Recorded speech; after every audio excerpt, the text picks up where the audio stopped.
Shalom, selamat pagi untuk kita semua. Sangat bersyukur di pagi hari ini kita boleh kembali datang untuk bersekutu di hadapan Tuhan.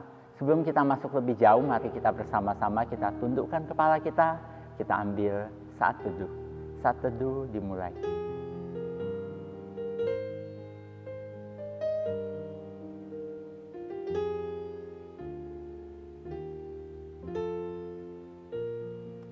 Saat teduh selesai. Saat ini kita mau bersama-sama, kita mau tinggikan Tuhan kita.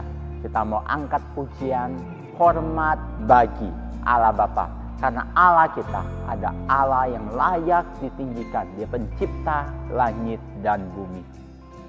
Hormat bagi Allah Bapa. Hormat bagi anaknya. Hormat bagi Roh penghibur ketiganya yang esa. Haleluya, haleluya, ketiganya yang esa.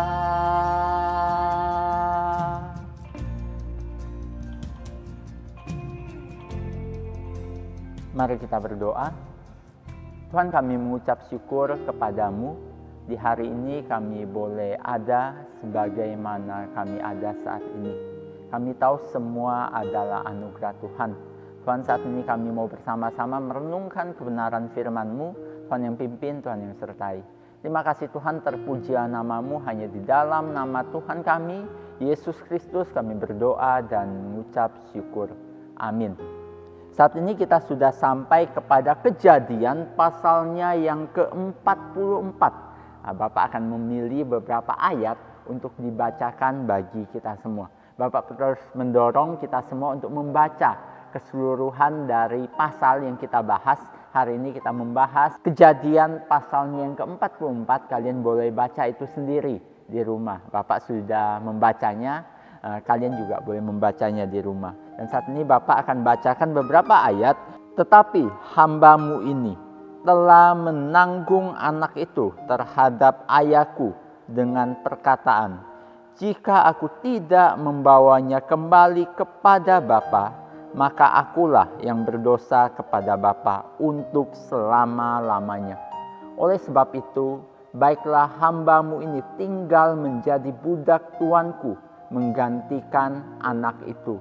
Dan biarlah anak itu pulang bersama-sama dengan saudara-saudaranya. Sebab masakkah aku pulang kepada ayahku apabila anak itu tidak bersama-sama dengan aku? Aku tidak akan sanggup melihat nasib celaka yang akan menimpa ayahku.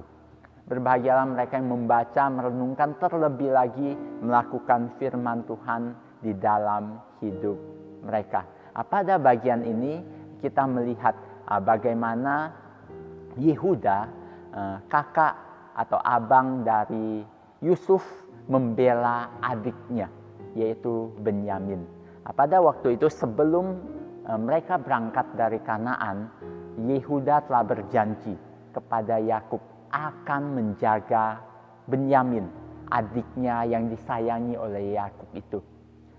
Dan di sini ketika Benyamin menghadapi suatu masalah, Yehuda siap untuk menggantikannya.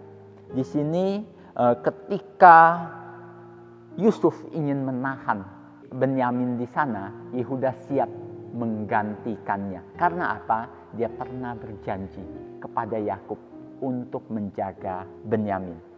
Kita lihat di sini apa yang dapat kita pelajari. Yang kita dapat pelajari ada suatu sifat yang benar-benar memegang integritas diri. Ketika berjanji, ketika mengatakan sesuatu, dia memegang janji itu.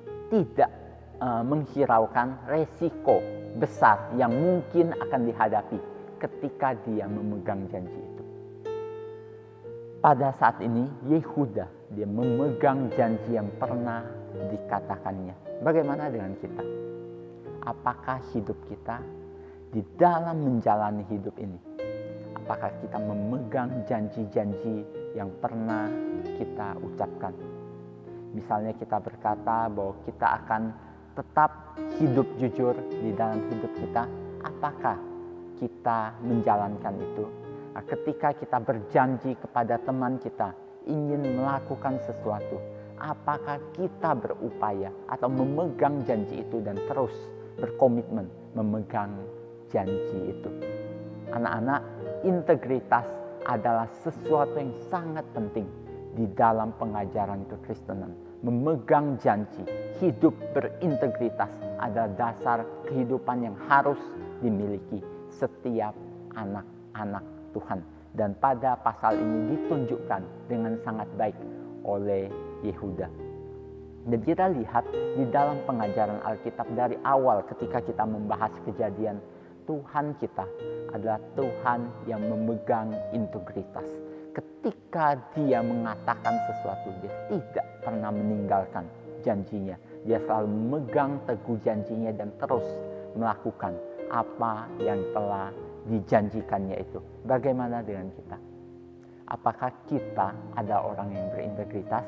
Kita boleh renungkan, dan jika belum, hiduplah berintegritas. Dan sebelum engkau mengatakan janjimu, pikir dulu itu baik-baik, dan setelah engkau mengatakannya, lakukan itu dengan baik. Pegang integritas itu dan jadilah anak-anak Tuhan yang memegang janji atau hidup berintegritas.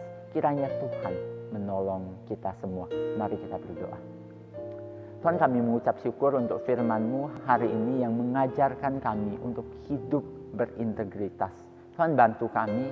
Kami tahu kondisi dunia saat ini terus menggoda kami untuk hidup tidak berintegritas. Namun Engkau tolong kami Tuhan, agar kami boleh menjadi anak-anak Tuhan yang berintegritas.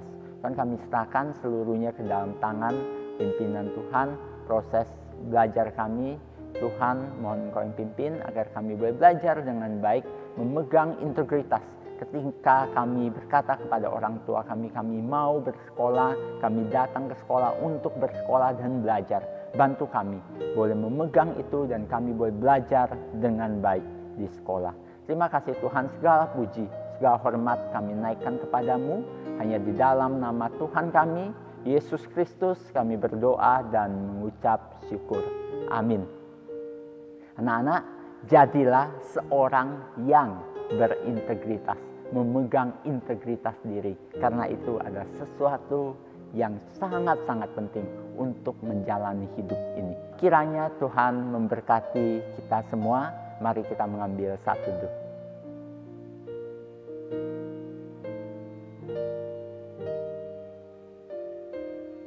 Saat teduh selesai, Tuhan Yesus memberkati kita semua. Soli Deo Gloria.